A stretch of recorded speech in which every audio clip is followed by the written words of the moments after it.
Alright, I'll show you how to get a riding mower up onto the truck. This isn't my idea. I took this from some other dude, some Mexican dude online.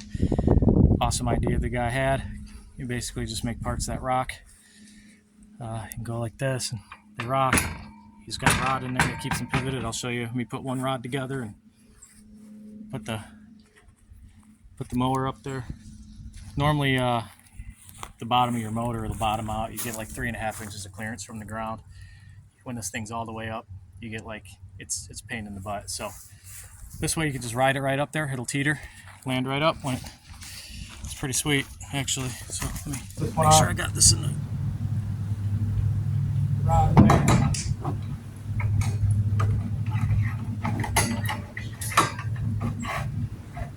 Alright, get down. Make sure these are tight. Tight enough. Alright. Get this thing out of the back. It doesn't belong here. I'm doing this. Alright.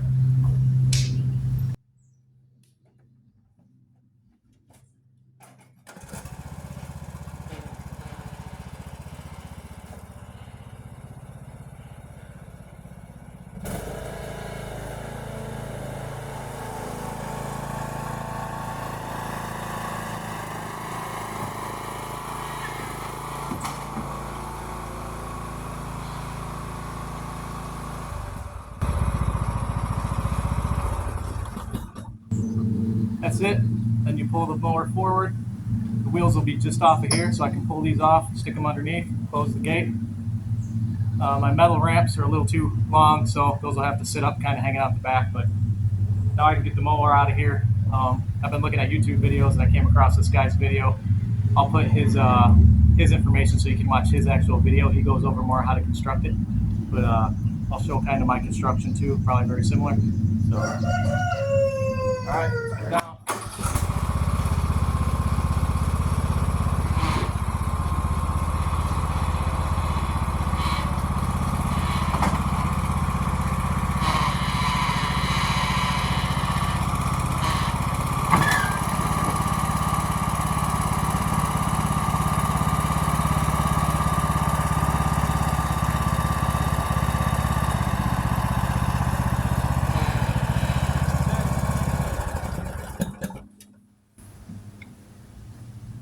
That's it, not too crabby.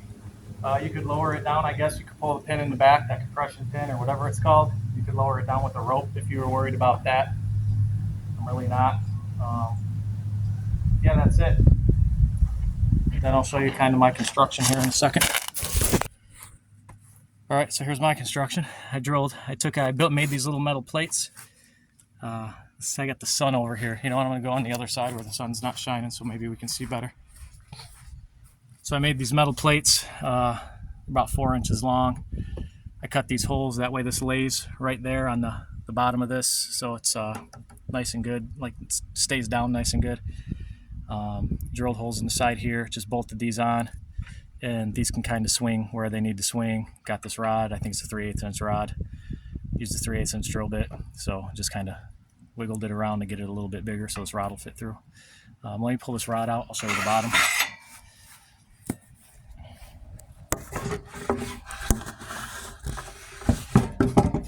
So I put this pipe on here. It's like a conduit pipe that I got from Home Depot and a bunch of clamps. Believe it or not, the best clamps are these little half clamps because it really tightens down because they're made for being a little bit smaller of a pipe, so it really holds them down. But I just put enough to overdo it. And then these, like I said, one on each side. You got to use a hammer to move them because they stay pretty solid because I got them super tight. But that's that. And this one I used a 2x12 just to get it wider because